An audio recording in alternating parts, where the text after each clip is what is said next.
Okay.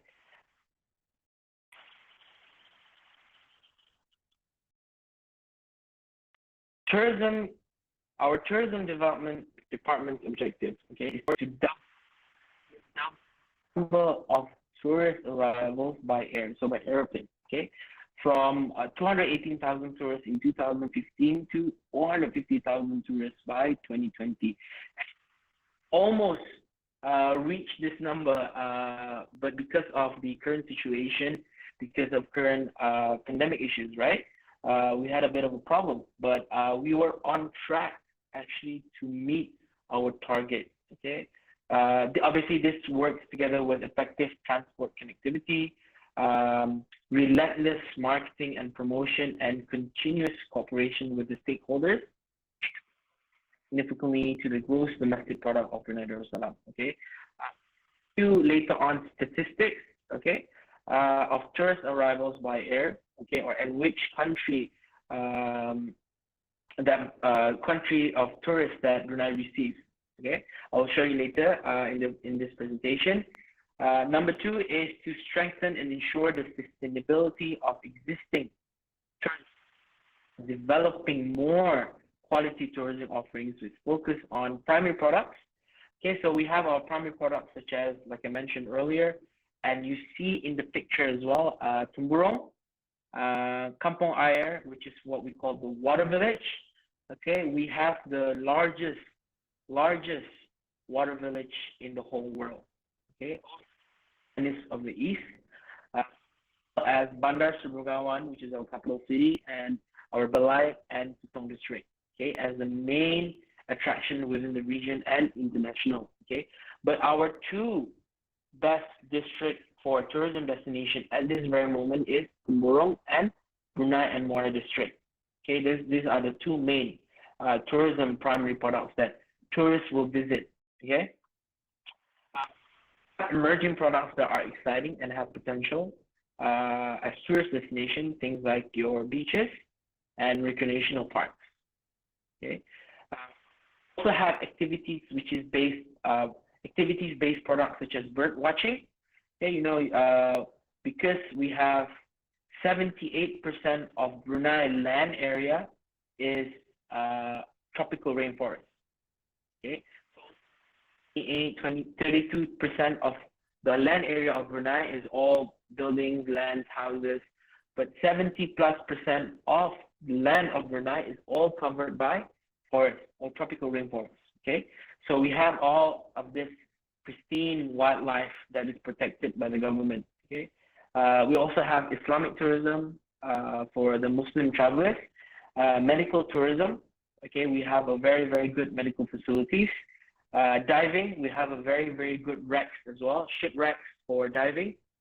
Cruise tourism, we do get a lot of cruise ships coming into the country, mostly from Australia as well as from Singapore. Okay, so sports and adventure tourism, which is still a emerging product or emerging based activity. Gastronomy tourism, which is also called food tourism. Education tourism, MICE, things like your events, exhibition.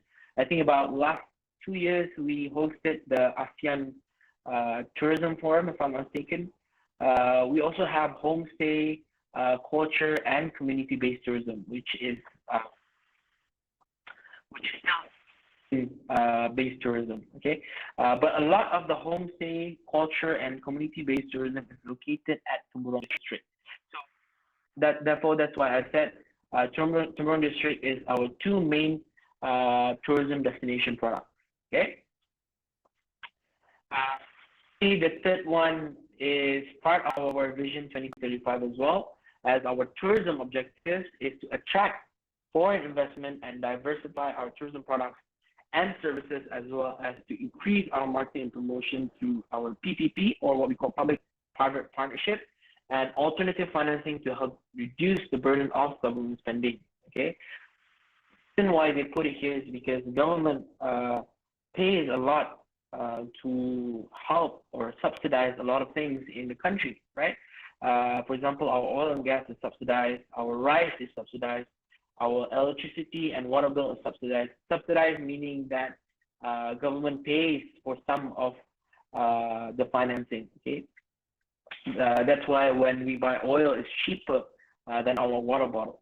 Okay, so we need or we want to attract foreign investment into the country and especially into tourism products that I mentioned to you earlier to help grow the tourism industry in the country. Okay, and number four, obviously, you grow the travel, tourism, and hospitality industry and related service providers to achieve international recognition and competitiveness through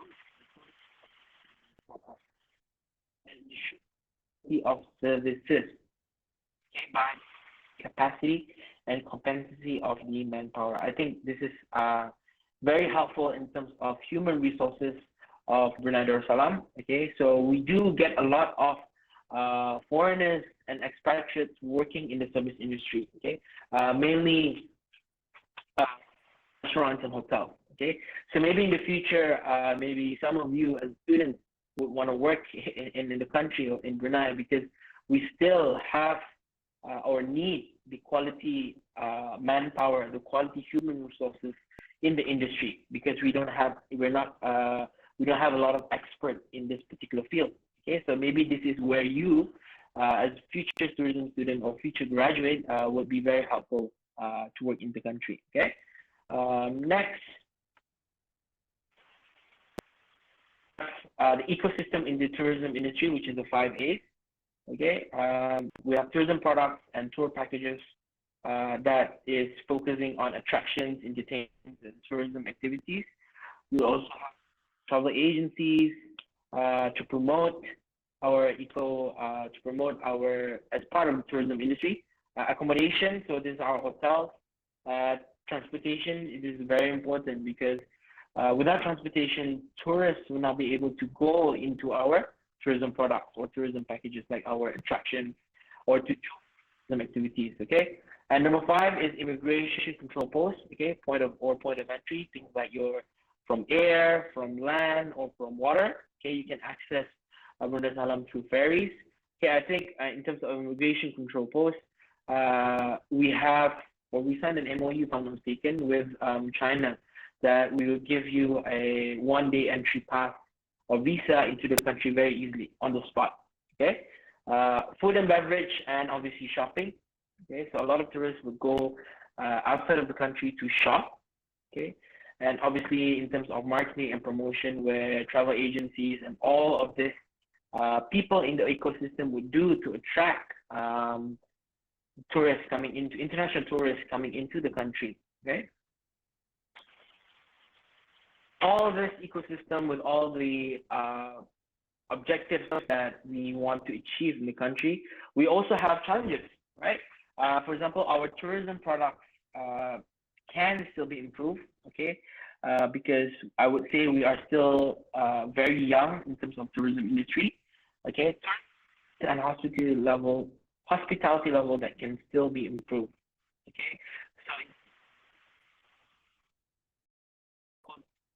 So in terms of the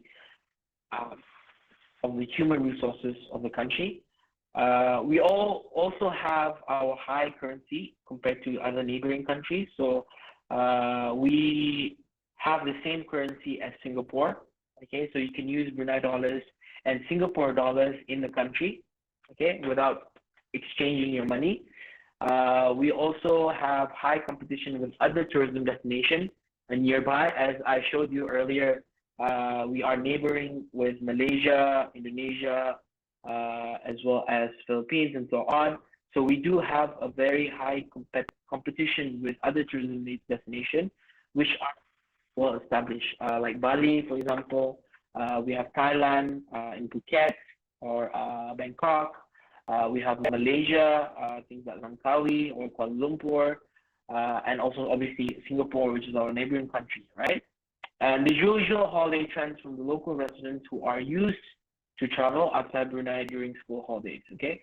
So here in Brunei, in terms of the people of Brunei, local people, we like to travel out, okay? Right, because we don't have, we don't make sure that the money stays in the country, okay, which is really hard. some of the challenges that we experience in the tourism industry as a whole. System of the tourism industry in Brunei. Right. Talking, like I told you, in terms of the tourism statistics that we have gotten from air. Okay. So in terms of international tourist arrivals to Brunei by air from the year 2014 to 2019, as you can see, there is an increase from 2014 to 2018 for 0.4%. The highest tourist arrivals that we have gotten was 18.3%. Okay.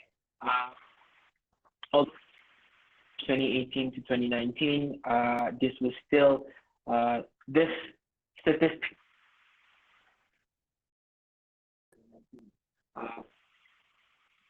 But there's no latest statistic. This is the latest statistic from arrival from the tourism department. Okay, so arrivals going up steadily. Okay, steadily.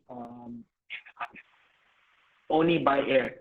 Okay, we have not measured by land. Okay, by land transportation because our neighboring countries, as well as by water. Okay, because you can access from to Brunei via water as well. Okay, so this is only by air. Okay, by aeroplane. Okay.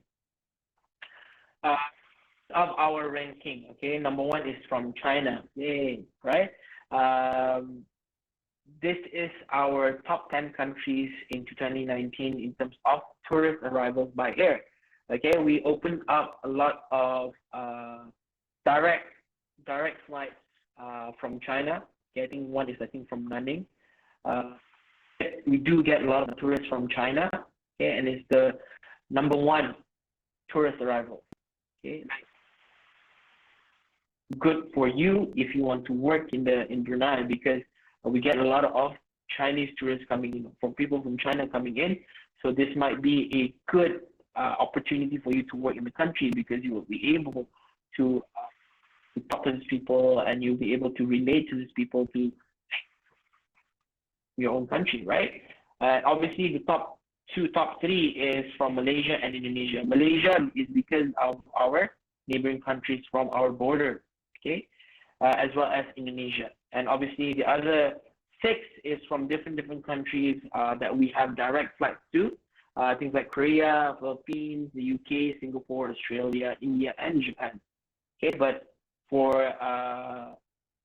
in terms of tourism arrivals growth year on year, the top 3 destinations is from China, Malaysia, and Indonesia. Okay. Tourist arrivals by region. Okay, so by region. So almost half of our arrivals is from ASEAN countries. Singapore, Malaysia, Indonesia, Philippines. So ASEAN stands for Association of Southeast Asia Nations. So anything southeast of Asia, okay, Malaysia, Singapore are all ASEAN nations, right? So almost half of that tourist arrivals by air are from ASEAN countries, and obviously we have from Far East. Okay, this is where Far East Asia. Okay, so this is where tourists from China, from Japan, from South Korea are from. Okay, so that is made up 33%, and obviously different mixtures of regions that comes into the country, right? Coming to Brunei, well, right? Because you can see here is the different regions, okay, different regions in terms of Far East as well. In region, you can see a growth in this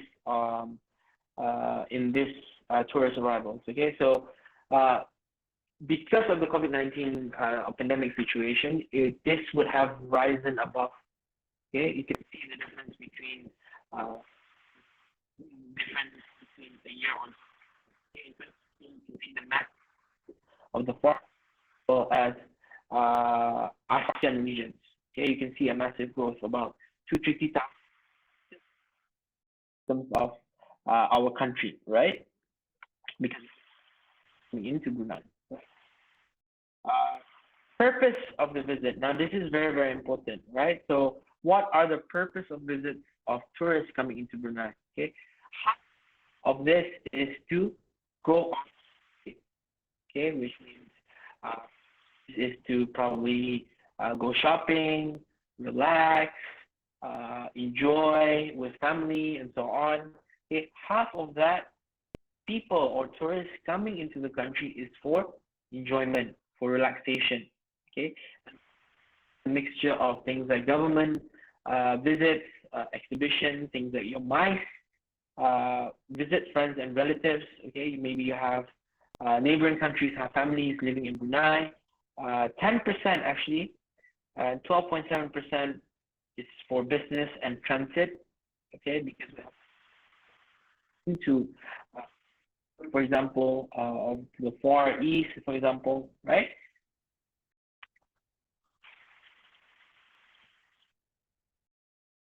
Into 2019, why people travel. So as you can see, year on year, you can see people traveling to Brunei because they want to go on a holiday.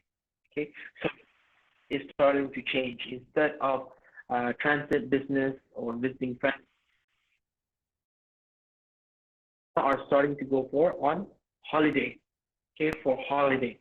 Okay, so now you can see people. We need more activity based, and we need more tourism products in the country. Talk on in terms of length of stay and occupancy rate.